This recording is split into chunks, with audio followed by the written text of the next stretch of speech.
ಜೈ ಶ್ರೀರಾಮ್, ಹೇಗಿದ್ದೀರಾ? ಇದು ಇವತ್ತಿನ ಶ್ರೀಕೃಷ್ಣನ ಅಲಂಕಾರ. ಮಧ್ವಪತಿ ಕೃಷ್ಣ ಏನೋ ಸಮಥಿಂಗ್. ಇದು ಚಂದ್ರಶಾಲೆಯ ಆಂಜನೇಯ ದೇವರು, ಮಧ್ವಾಚಾರ್ಯರು, ಭೋಜನ ಶಾಲೆಯ ಆಂಜನೇಯ ದೇವರು. ಆನಂತರ ವಾದಿರಾಜರ ಅಲಂಕಾರ, ಇವತ್ತಿನ ಮೂಲ ಬೃಂದಾವನದ್ದು, ಮಂತ್ರಾಲಯ ಪ್ರಭುಗಳ ಅಲಂಕಾರ. ಇದೆಲ್ಲ ನೋಡ್ಕೋತಾ ಬನ್ನಿ. ಅಲ್ಲಿ ಮಂತ್ರಾಲಯ ಏನೋ ಕವಚ ಎಲ್ಲ ಬಂದಿದೆ ನೋಡಿ, ಅದರದ್ದು ಫೋಟೋಸ್ ಹಾಕಿದ್ದೀನಿ. ಪಂಡರಾಪುರ ವಿಠಲ, ಇದು ನಿನ್ನೆದು ಅಲಂಕಾರ, ಸಾರಿ. ಈಗ ನೋಡಿ, ನೀವು ಸ್ಪೆಷಲ್ ಆಗಿ ವರ್ಮಿಸಲ್ಲಿ ಉಪ್ಪಿಟ್ಟನ್ನು ಮಾಡೋದನ್ನು ನೋಡ್ಕೊಂಡು ಬರೋಣ. ತುಂಬ ಚೆನ್ನಾಗಿ ಬರುತ್ತೆ. ಈ ಥರ ನೀವು ಒಂದು ಸಲ ಮಾಡಿ ನೋಡಿ. ಯಾವುದೇ ಬ್ರ್ಯಾಂಡಿನ ವರ್ಮಿಸಲ್ಲಿ ಆದರೂ ಸ್ವಲ್ಪ ತೆಗೊಳ್ಳಿ. ನಾನೊಂದು 2 ಪ್ಲೇಟಿಗೆ ಆಗುವಷ್ಟು ತಿಂಡಿ ಮಾಡಿದ್ದೆ, ನೋಡ್ಬೋದು ನೀವು ಇಲ್ಲಿ. ಅದಕ್ಕೆ ಸ್ವಲ್ಪ ಏನು ಗೊತ್ತಾ, ಸ್ವಲ್ಪ ಉಪ್ಪು ನೀರು ಮಾಡ್ಕೊಳ್ಬೇಕು. ಅದಕ್ಕೆ ಎಷ್ಟು ಉಪ್ಪು ಬೇಕೋ ಅಷ್ಟು ಮಾತ್ರ ಹಾಕ್ಕೊಳ್ಳಿ. ಮಸಾಲೆಗೆಲ್ಲ ಉಪ್ಪು ಹಾಕ್ಕೊಳ್ಳೋದು ಬೇಡ.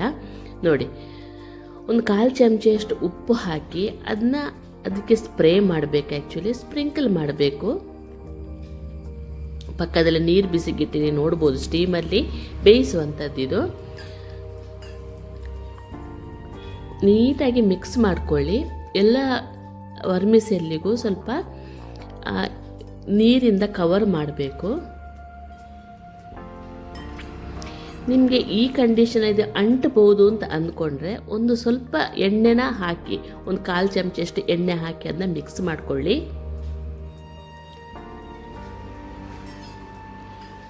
ಒಂದು ಸ್ವಲ್ಪ ನೀರು ಜಾಸ್ತಿ ಇದ್ದರೆ ಏನೂ ತೊಂದರೆ ಇಲ್ಲ. ಜಾಸ್ತಿ ನೋಡಿ, ಇಷ್ಟು ಏನು ತೊಂದರೆ ಆಗೋದಿಲ್ಲ ನಿಮಗೆ. ಆನಂತರ ಸ್ಟೀಮರಲ್ಲಿ ಒಂದು ಎಲೆ ಹಾಕಿ, ಬಾಳೆ ಎಲೆ ಹಾಕಿ ಅದರಲ್ಲಿ ಈ ಮಿಕ್ಸನ್ನು ಹಾಕಿ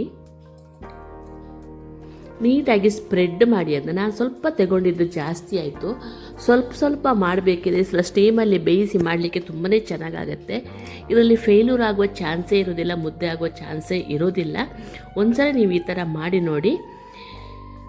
ನೀಟಾಗಿ ಸ್ಪ್ರೆಡ್ ಮಾಡಿಬಿಟ್ಟು ಒಂದು 10 ನಿಮಿಷ ಮುಚ್ಚಿ ಬೇಯಿಸಿ. 10 ನಿಮಿಷ ಅಲ್ಲ, ಟೋಟಲಿ 10 ನಿಮಿಷ ಬೇಕು. ಫಸ್ಟ್ ಒಂದು 5 ನಿಮಿಷ ಮುಚ್ಚಿಟ್ಟು ಬೇಯಿಸಿ. ನಡುವಲ್ಲಿ ಸ್ವಲ್ಪ ನೀರು ಸ್ಪ್ರಿಂಕ್ಲ್ ಮಾಡಿ ಸ್ವಲ್ಪ ಅಡಿ ಮೇಲೆ ಮಾಡಿಟ್ಕೊಳ್ಳಿ. ನೀಟಾಗಿ ನಿಮ್ಗೆ ಎಷ್ಟು ಬೇಕೋ ಅಷ್ಟು ಬೇಯಿಸ್ಬೋದು. ಇದರಿಂದ ನಾವು ಉಪ್ಪಿಟ್ಟು ಮಾಡ್ಬೋದು ತಾನೆ, ಪಾಯಸ ಆಗಲಿ. ಆನಂತರ ನಿಮಗೆ ಈ ಮಕ್ಕಳು ಚೌಮೀನೆಲ್ಲ ಹೇಳ್ತಾರಲ್ಲ, ಅಂಥ ತಿಂಡಿಗಳನ್ನೆಲ್ಲ ಇದರಲ್ಲಿ ಮಾಡ್ಬೋದು. ಆಮೇಲೆ ಪುಳಿಯೋಗರೆ ಮಾಡ್ಬೋದು. ಉದುರಾಗಿ ಬರುವಂಥ ಯಾವ ರೆಸಿಪಿಗಳುಂಟು, ಬಾತ್ ಆಗ್ಬೋದು, ಯಾವುದು ಬೇಕಾದರೂ ಮಾಡ್ಕೋಬೋದು. ಅದು ಬೇಯ್ತಾ ಇರಬೇಕಿದ್ರೆ, ಸ್ಟೀಮಲ್ಲಿ ಬೇಯ್ತಾ ಇರಬೇಕಿದ್ರೆ ಒಂದು ಬಾಣಲೆಯಲ್ಲಿ ಸ್ವಲ್ಪ ಎಣ್ಣೆ, ತುಪ್ಪ, ಸಾಸಿವೆ, ಉದ್ದಿನಬೇಳೆ ಹಾಕ್ಕೊಂಡಿದ್ದೀನಿ, ಕಾಣ್ಬೋದು. ಒಗ್ಗರಣೆಗೆ ಇದು ನಿಮಗೆ ಮಸಾಲೆಗೆ ಏನು ಬೇಕೋ ಅದನ್ನ ಹಾಕೋಬೋದು. ಪಲಾವ್ ಆದರೆ ಬರೀ ಎಣ್ಣೆಯಲ್ಲಿ ತರಕಾರಿ ಸ್ವಲ್ಪ ಬಾಡಿಸಿ, ಈ ಕ್ಯಾಬೇಜು ಅಂಥದ್ದೆಲ್ಲ ಹಾಕ್ಕೊಂಡು, ಸೋಯಾ ಸಾಸ್ ಎಲ್ಲ ಹಾಕ್ಕೊಂಡು ನೀವು ಮಾಡ್ಬೋದು. ನಾನು ಏನು ಗೊತ್ತಾ, ಸಿಂಪಲಾಗಿ ಕೊತ್ತಂಬರಿ ಸೊಪ್ಪಿನ ಮಸಾಲೆ ಹಾಕಿ ಮಾಡಿದ್ದೀನಿ ನೋಡಿ. ಇದು ಫಸ್ಟ್ ರೌಂಡ್ ನೋಡಿ, ಈ ಥರ ಆಗಿರುತ್ತೆ. ನಿಮಗೆ ಈ ಕಂಡೀಷನಲ್ಲೂ ಬೇಕಾದ್ರೆ ಸ್ವಲ್ಪ ಎಣ್ಣೆ ಹಾಕೋಬೋದು, ಏನು ತೊಂದರೆ ಆಗೋದಿಲ್ಲ. ನಿಮಗೆ ನೀಟಾಗಿ ಬೇಯುತ್ತೆ, ಈಸಿಯಾಗಿ ಎಷ್ಟು ನೀಟಾಗಿ ಬರುತ್ತೆ ಗೊತ್ತಾ. ಒಂದ್ಸಲ ಮಾಡಿ ನೋಡಿ, ಅದ್ಭುತವಾಗಿ ಚೆನ್ನಾಗಿ ಇರುತ್ತೆ. ನಿಮಗೆ ಉದುರಾಗಿ ಬರುತ್ತೆ ವರ್ಮಿಸೆಯಲ್ಲಿ.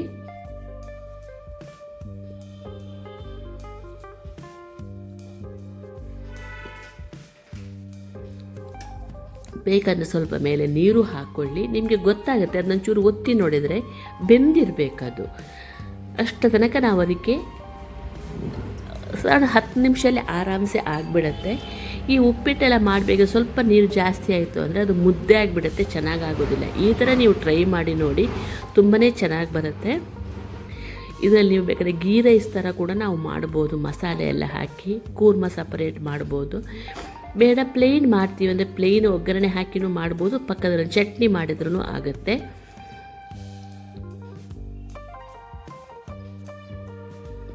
ನೀಟಾಗಿ ಮಿಕ್ಸ್ ಮಾಡ್ಕೊಳ್ಳಿ ಅಷ್ಟೇ. ನಮಗೆ ಗಡಿಬಿಡಿ ಅಂತ ಕಂಡಾಗ ಇದನ್ನೆಲ್ಲ ಮಾಡ್ಕೊಳ್ಳೋಕ್ಕೆ ತುಂಬ ಸುಲಭ ಆಗುತ್ತೆ. ಆನಂತರ ಮುಚ್ಚಿ ಬೇಯಿಸಿ ಅದನ್ನ ಪಕ್ಕದ ಸ್ಟವ್ವಿಗೆ ಶಿಫ್ಟ್ ಮಾಡಿಕೊಂಡು ನೋಡಿ, ಒಗ್ಗರಣೆಗೆ ಬಾಣಲಿ ಇಟ್ಟಿದ್ದೀನಿ. ನಾನು ಏನು ಮಾಡಿದ್ದೀನಿ ಗೊತ್ತಾ, ಕಾಯಿ ಮೆಣಸು, ಕೊತ್ತಂಬರಿ ಸೊಪ್ಪು, ಸ್ವಲ್ಪ ಜೀರಿಗೆ, ಸ್ವಲ್ಪ ಶುಂಠಿ, ಉಪ್ಪು ಇಷ್ಟ ಹಾಕಿ ಮಿಕ್ಸಿ ಮಾಡಿಟ್ಟಿದ್ದೀನಿ. ನೋಡ್ಬೋದು, ಜಜ್ಜಿಟ್ಕೊಂಡಿದ್ದೆ ನಾನು. ನನಗೆ ಮಸಾಲೆ ತೋರಿಸ್ಲಿಕ್ಕೆ ಮರ್ತೋಯಿತು. ಆಮೇಲೆ ಇದಕ್ಕೆ ಸ್ಯಾವಿಗೆಗೆ ಇದು ಸ್ಟೀಮಲ್ಲಿ ಬೇಯಬೇಕಿದ್ರೆ ಎಣ್ಣೆ ಹಾಕೋದನ್ನು ತೋರಿಸ್ಲಿಕ್ಕೆ ನನಗೆ ಮರ್ತೋಯ್ತು. ಎಣ್ಣೆ ಹಾಕ್ಕೊಂಡಿದ್ದೆ ಆ್ಯಕ್ಚುಲಿ ಇದಕ್ಕೆ. ಇದರೊಳಗೆ ಚಟಪಟ ಆದ ನಂತರ ಉದ್ದಿನಬೇಳೆ ಬ್ರೌನ್ ಕಲರ್ ಆದ ನಂತರ ಅದಕ್ಕೆ ಈ ಮಸಾಲೆ ಇದೆಯಲ್ಲ, ಕೊತ್ತಂಬರಿ ಸೊಪ್ಪು ಮಸಾಲೆ ಹಾಕಿ ಒಂದು ಅರ್ಧ ನಿಮಿಷ ಫ್ರೈ ಮಾಡಿ ಸಾಕು. ಆನಂತರ ಈ ಶಾವಿಗೆನ ಅದಕ್ಕೆ ಹಾಕ್ಕೊಂಡು ಮಿಕ್ಸ್ ಮಾಡ್ಕೊಳ್ಳಿ ಅಷ್ಟೇ. ನಿಮಗೆ ಬೇಕಂದರೆ ಲಿಂಬೆ ಹುಳಿ ಹಾಕ್ಕೋಬೋದು, ನಾನು ಹಾಕ್ಕೊಂಡಿರಲಿಲ್ಲ. ಇಲ್ಲಿ ಖಾರ ನಿಮಗೆ ಬೇಕಾದಾಗೆ ಮಾಡ್ಕೊಂಡು, ನಾನು 2 ಕಾಯಿ ಮೆಣಸು, ಕೊತ್ತಂಬರಿ ಸೊಪ್ಪು, ಶುಂಠಿ, ಅರ್ಧ ಚಮಚ ಜೀರಿಗೆ, ಒಂದು 1/4 ಚಮಚ ಉಪ್ಪು, ಮಸಾಲೆಗೆ ಸಪ್ರೇಟ್ ಉಪ್ಪು, ಶಾವಿಗೆಗೆ ಸಪ್ರೇಟ್ ಉಪ್ಪು ಹಾಕ್ಕೊಳ್ಳಿ. ಆವಾಗ ನಿಮಗೆ ಉಪ್ಪು ಎದುರು ಅಂತ ಅನಿಸೋದಿಲ್ಲ. ಇದಕ್ಕೆ ಸಕ್ಕರೆ ಆಗಲಿ ಬೆಲ್ಲ ಆಗಲಿ ಏನೂ ಬೇಡ, ಭಾಳ ಚೆನ್ನಾಗಿ ಬರುತ್ತೆ. ಯಾವ ಮಕ್ಕಳು ಈ ಥರ ಮಾಡಿಕೊಟ್ರೆ ಶುಗರ್ ತಿಂತಾರೆ. ಮನೆಯಲ್ಲೇ ಮಾಡಿದೆಯಾ ಒತ್ತು ಶಾವಿಗೆ ಅಂತ ಕೇಳುವಷ್ಟು ಚೆನ್ನಾಗಿ ಬರುತ್ತೆ ಇದು.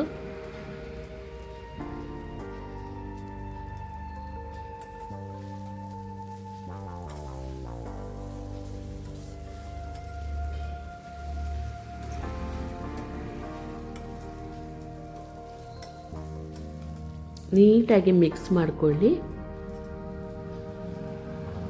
ತೆಂಗಿನಕಾಯಿ ತುರಿ ಈ ಥರ ಮಾಡಿದ್ರೆ ತೆಂಗಿನಕಾಯಿ ತುರಿ ಬೇಡ. ಬೇರೆ ನಮ್ಮನೇಲಿ ಬೇಕಾದ್ರೆ ಇನ್ನೊಂದ್ಸಲ ವೀಡಿಯೋ ಮಾಡಿದಾಗ ಮಾಡಿ ತೋರಿಸ್ತೀನಿ ನಿಮಗೆ. ಸ್ವಲ್ಪ ನೀರು ಜಾಸ್ತಿ ಆದಾಗ ಒಂದು ಸ್ವಲ್ಪ ಮುದ್ದೆ ಥರ ಆಗಿದೆ, ಅದನ್ನ ಬಿಡಿಸ್ಕೊಳ್ಳೋಕ್ಕೂ ಬರುತ್ತೆ ನಿಮಗೆ. ಎಣ್ಣೆ ಹಾಕ್ಕೊಳ್ತೀವಲ್ವ, ಈ ಥರ ಒಂದ್ಸಲ ಬಾಣಲಿಗೆ ಹಾಕಿದಂತ ಆರಾಮ್ಸೆ ಅದು ಅದರ ಪಾಡಿಗೆ ಅದು ಬಿಟ್ಕೊಂಡು ಬರುತ್ತೆ. ಹೇಗಾಯಿತು ಹೇಳಿ ಫ್ರೆಂಡ್ಸ್ ಈ ರೆಸಿಪಿ, ಹೊಸ ನಮೂನೆದ್ದು ನೋಡಿ. ಸ್ವಲ್ಪ ಡ್ರೈ ಫ್ರೂಟ್ಸ್ ಜೊತೆ ನಾನು ತಿಂದಿದ್ದೀನಿ, ಸ್ವಲ್ಪ ಮಜ್ಜಿಗೆನೇ ಇಟ್ಕೊಂಡಿದ್ದೆ ಕುಡಿಯೋದಕ್ಕೆ. ಈಗ ಮಾತೃಫಲ ರಸಾಯನ ಅಂತ ಒಂದು ಮಾಡೋಣ ನೋಡಿ. ಮಾಫಲ ಅಂತ ಹೇಳ್ತೀವಿ, ಮಾತೃಫಲ ಅಂತ ಹೇಳ್ತೀವಿ. ಚಂಡಿಕಾ ಹೋಮಕ್ಕೆ ಇದೆಲ್ಲ ಬೇಕೇ ಬೇಕು. ಇದು ಪಿತ್ತ ಪ್ರಕೃತಿಯವರಿಗೆ ಈ ಸೆಕೆ ಇರುತ್ತೆ ನೋಡಿ, ಆವಾಗ ತುಂಬಾ ಹೆಲ್ಪ್ ಆಗುತ್ತೆ ನಮಗೆ. ಇಲ್ಲಿ ಭಾಗ್ಯ ಅಂತ ಒಬ್ಬರಿದ್ದಾರೆ ನಮ್ಮ ಮನೆ ಹತ್ತಿರ, ಅವ್ರ ಮನೆಯಲ್ಲಿ ಬೆಳೆದಿದ್ದನ್ನು ತಂದು ಕೊಟ್ಟಿದ್ದು. ನಾನು ಕೇಳಿದ್ದೆ ಅವ್ರ ಹತ್ರ ಈ ಮಾತೃಫಲ ರಸಾಯನ ಮಾಡೋಣ ಅಂತ. ಇನ್ನು ಏನು ಗೊತ್ತಾ, ಬೇಕಂದರೆ ಸ್ವಲ್ಪ ಸಿಪ್ಪೆ ತೆಕ್ಕೊಳ್ಳಿ. ಸಿಪ್ಪೆಯಲ್ಲಿ ಸ್ವಲ್ಪ ಕಹಿ ಅಂಶ ಇರುತ್ತೆ, ಬೇಡ ಹಾಗೇ ಹಾಕಿ. ಅದು ಸಾಧಾರಣ ಮೂಸಂಬಿ ಥರನೇ ಇರುತ್ತೆ ನಿಮಗೆ, ದಪ್ಪ ಸಿಪ್ಪೆ ಆಗಿ. ಅದೇ ಜಾತಿಗೆ ಸೇರಿರುವಂಥದ್ದು, ಕಹಿ ಇರುತ್ತೆ ನೋಡಿ. ಈ ಥರ ಕಟ್ ಮಾಡಿ ಇಟ್ಕೊಂಡಿದ್ದೀನಿ ನಾನು. ಅದರ ಬೀಜನೂ ಸಪ್ರೇಟ್ ಮಾಡಿ ಇಟ್ಕೊಂಡಿದ್ದೀನಿ, ನೋಡ್ಬೋದು. ಅದು ಅಲ್ಲೇ ಮೊಳಕೆ ಬಂದಿತ್ತು, ಅದನ್ನು ಬೀಜ ಹಾಕಿಟ್ಟಿದ್ದೀನಿ. ಇದು ತುಂಬ ಇದು ಹೆಲ್ಪ್ ಆಗುತ್ತೆ ನಮಗೆ ನೋಡಿ. ಮಿಕ್ಸಿಗೆ ಹಾಕಿ ಅದರ ಜ್ಯೂಸ್ ತೆಗೆದಿಟ್ಕೊಂಡಿದ್ದೀನಿ. ನಾವು ತೆಂಗಿನಕಾಯಿ ಹಾಲು ಯಾವ ಥರ ತೆಗೆದಿದೆ ಅದೇ ಥರ ಜ್ಯೂಸ್ ತೆಕ್ಕೊಂಡಿದ್ದೀನಿ. ಈ ಪಿತ್ತ ಪ್ರಕೃತಿಯವರಿಗೆ ಇದು ಬಾಯಿ ಹುಳಿ ಬರುತ್ತೆ ನೋಡಿ, ಕೆಲವರಿಗೆ ತಲೆನೋವೆಲ್ಲ ಬರುತ್ತೆ. ಪಿತ್ತ ಪ್ರಕೃತಿ ಜಾಸ್ತಿ ಆಗಿ ಒಂದು ಅರ್ಧ ಚಮಚೆ ಇದು ಮತ್ತು ನೀರು ಹಾಕ್ಕೊಂಡು ಕುಡಿಬೋದು ನೋಡಿ. ಸ್ವಲ್ಪ ಬೆಲ್ಲ ಒಂದು 1/4 kg ಅಷ್ಟು ಬೆಲ್ಲ, ಒಂದು 2 ಲೋಟೆಯಷ್ಟು ಜ್ಯೂಸ್ ಇತ್ತು ನನ್ನ ಹತ್ರ. ಬೆಲ್ಲನ ನೀರು ಮಾಡಿ ಅದರ ಕಸ ಎಲ್ಲ ಶೋಧಿಸ್ಕೊಳ್ಬೇಕಾಗತ್ತೆ. ನಾನು ಸ್ವಲ್ಪ ಅಚ್ಚು ಬೆಲ್ಲ ತಂದಿದ್ದೆ, ಪತಂಜಲಿ ಅವ್ರದ್ದು ಬೆಲ್ಲ ಅಲ್ಲ ಇದು, ಅಚ್ಚು ಬೆಲ್ಲ ತಂದಿದ್ದೆ ನೋಡಿ. ಅದು ಕರಗಿದ ನಂತರ ನೋಡಿ ಅದಕ್ಕೆ ಸ್ವಲ್ಪ ಮಸಾಲೆ ಸೇರಿಸ್ಬೇಕಿತ್ತು ನೋಡಿ. 2 ಒಲೆಯಲ್ಲಿ ಇಟ್ಟಿದ್ದೀನಿ ಈಗ. 1 ಚಮಚೆ ಜೀರಿಗೆ ಪುಡಿ, ಅರ್ಧ ಚಮಚೆ ಪೆಪ್ಪರ್ ಪುಡಿ, ಅರ್ಧ ಚಮಚೆ ಶುಂಠಿ ಪುಡಿ ಹಾಕ್ಕೊಂಡು ನೋಡಿ ಆ ಕುದೀತಿರುವ ಮಾಫಲದ ರಸಕ್ಕೆ ಇದನ್ನ ಹಾಕ್ಕೊಳ್ಬೇಕು. ಆನಂತರ ಕುದಿಸಿದ ಸೋಸ್ಕೊಂಡ ಬೆಲ್ಲನೂ ಹಾಕ್ಕೊಳ್ಬೇಕು. ನಾನು ಆ ಬಾಣಲಿಗೆ ಜರಡಿ ಇಟ್ಟೆ ಆ್ಯಕ್ಚುಲಿ ಬೆಲ್ಲ ಸೋಸ್ಕೊಂಡೆ. ಒಂದು ಸ್ವಲ್ಪ ಅಂಟು ಬರುತ್ತೆ ನೋಡಿ ಪಾಕ, ಆವಾಗ ನಾವು ಅದನ್ನ ಕೆಳಗಿಳಿಸ್ಬೇಕು ಅಷ್ಟೇ. ಆಮೇಲೆ ನೋಡಿ ಈ ಥರ ಆಗಿಬಿಡುತ್ತೆ ಅದು ನೋಡಿ. ಎಲ್ಲ ಹಾಕಿದ್ದೀನಿ ನೋಡಿ ಬೆಲ್ಲದ ನೀರು. ಸ್ವಲ್ಪ ಕಸ ಇತ್ತು ನೀವು ಕಾಣಬಹುದು. ಒಂದು ಸ್ವಲ್ಪ ಜೇನುತುಪ್ಪದ ಕನ್ಸಿಸ್ಟೆನ್ಸಿಗೆ ಬಂದರೆ ಆಯಿತು. ಒಂದು ಅರ್ಧ ಚಮಚೆ ಈ ರಸಾಯನ, ಅರ್ಧ ಚಮಚೆ ಬಿಸಿಲಲ್ಲಿ ಕರಗಿಸಿ ಕುಡಿತಾ ಬಂದರೆ ಭಾರಿ ಒಳ್ಳೆಯದು ಆರೋಗ್ಯಕ್ಕೆ.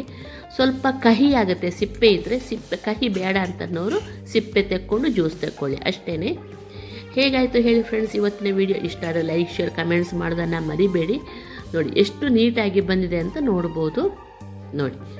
ಇದು ತಣ್ಣಗಾಗಿದೆ ನೋಡಿ. ಆನಂತರ ಬಾಟ್ಲಲ್ಲಿ ತುಂಬಿಸಿಟ್ಕೊಳ್ಳಿ, ನೀರು ಹಾಕದ ಚಮಚೆದ ಯೂಸ್ ಮಾಡಿ. ನೋಡಿ, ಇದು ನಮ್ಮ ಮನೆ ಅರಳಿದಂತಹ ಬ್ರಹ್ಮಕಮಲ ಎಷ್ಟು ನೀಟಾಗಿದೆ. ಬೆಳಗಿನ ಜಾವ ಕೂಡ ಅರಳಿಕೊಂಡಿತ್ತು, ಭಾಳ ಖುಷಿಯಾಗಿಬಿಡ್ತು ನನಗೆ. ಒಂದು 3-4 ಆಗಿದೆ, ಇನ್ನು ಪುನೊಂದ್ಸಲ ಆಗ್ಬೋದು. ಅದರಲ್ಲಿ 2 ಗಿಡ ಇದೆ, ಒಂದು ಗಿಡದಲ್ಲೇ ಆಗಿದೆ, ಇನ್ನೊಂದು ಗಿಡದಲ್ಲೇ ಆಗಬೇಕಷ್ಟೇ. ಹೇಗಾಯಿತು ಹೇಳಿ ಫ್ರೆಂಡ್ಸ್ ವಿಡಿಯೋ. ಇಷ್ಟ ಆದರೆ ಲೈಕ್ ಶೇರ್ ಕಮೆಂಟ್ಸ್ ಮಾಡೋದನ್ನು ಮರಿಬೇಡಿ. ನಾಳೆ ನಮ್ಮ ಅತ್ತೆದು ಮಾಸಿಕ ಇದೆ. ಇನ್ನು ದೊಡ್ಡ ರೆಸಿಪಿಯೊಂದಿಗೆ ನಾನು ಶನಿವಾರ ಅಥವಾ ಭಾನುವಾರ ಬರ್ತೀನಿ.